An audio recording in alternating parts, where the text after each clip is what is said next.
L'actualité de Vladimir Poutine, c'est son nouveau mandat. Il est reparti pour 6 ans. Ça fait pas mal de temps qu'il est installé, qu'il est à la tête de la Russie. Est-ce que vous avez vu les images, François Hollande, de son investiture ? Oui, je les ai regardées. Il avait voulu donner une dimension impériale. Qu'est-ce que ça raconte de son rapport au pouvoir ? D'abord, il a parfaitement compris, depuis longtemps, que les Russes voulaient une autorité. Qu'ils avaient été humiliés par la période de Gorbatchev de l'effondrement, qu'ils avaient été heurtés par Helsinki et ses dérives, et qu'il y avait un sentiment de désordre. Donc il a parfaitement répondu à cette demande d'ordre. Ensuite, il a voulu donner une dimension nationale, pour ne pas dire nationaliste, c'est-à-dire faire que la Russie non seulement ait un système qui soit tout à fait régulé à l'intérieur, mais qui soit influent à l'extérieur.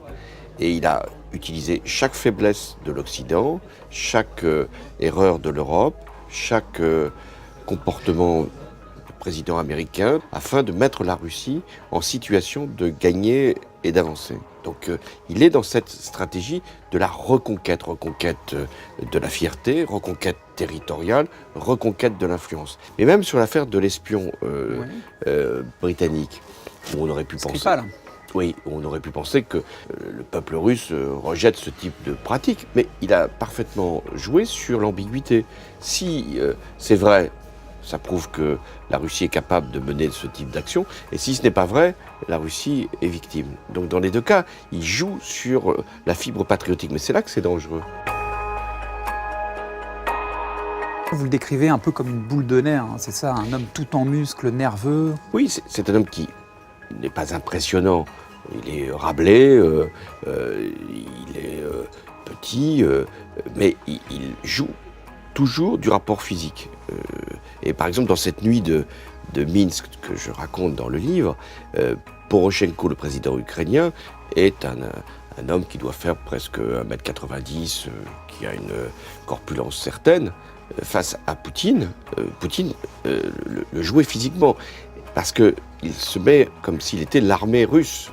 Il est aussi capable de séduction. C'est un homme qui va utiliser presque dans le même moment une douceur, presque une courtoisie. Il veut toujours montrer qu'il a la force, mais qu'il a toujours l'ouverture pour une négociation. C'est ça, son habileté et sa visée. J'avance jusqu'au moment où je ne le peux plus, et à ce moment-là, je négocie.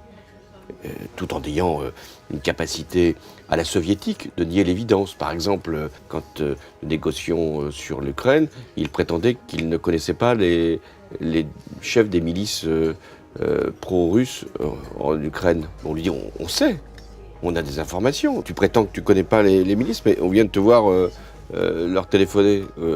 Tu nous dis qu'il n'y a pas de militaires russes, mais nous on a des vues satellites. Tu nous dis qu'en Crimée, tu étais victime de provocation. On sait comment ça s'est passé.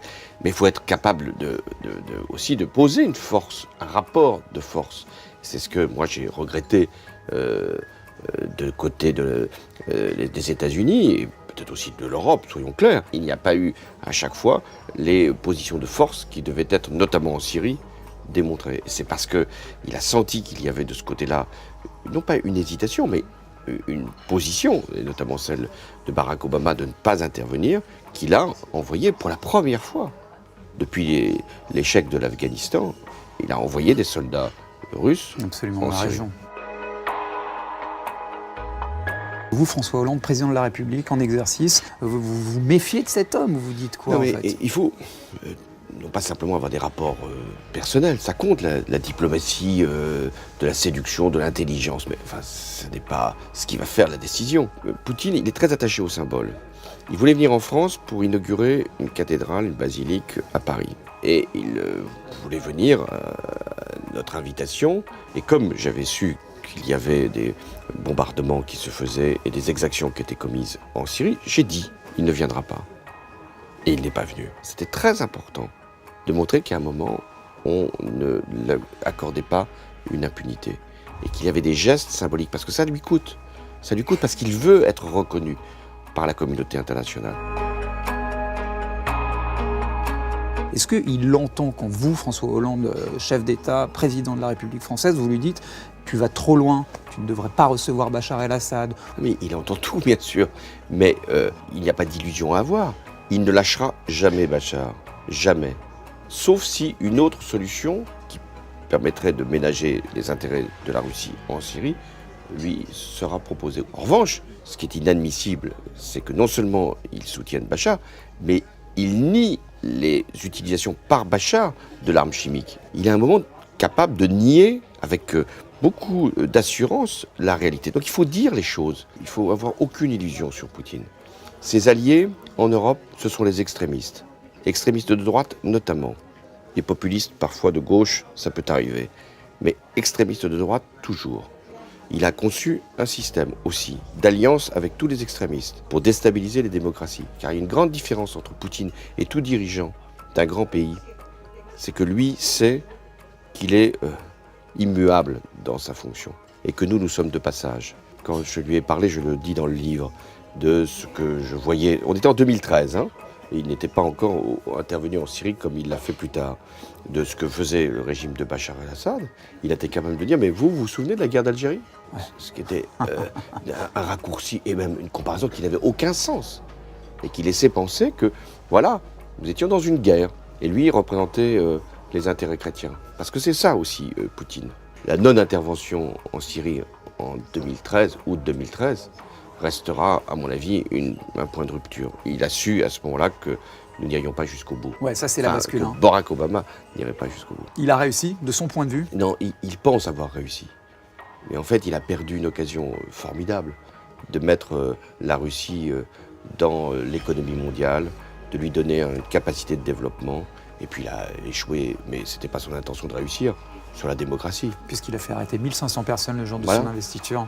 Donc là aussi, le silence de l'Occident, le silence des Européens, pour lui, c'est une victoire. En creux, vous faites un portrait, moi je trouve plutôt chaleureux de cet homme par rapport à Obama. Vous décrivez d'une intelligence supérieure, capable de raisonnement intellectuel, extrêmement charpenté.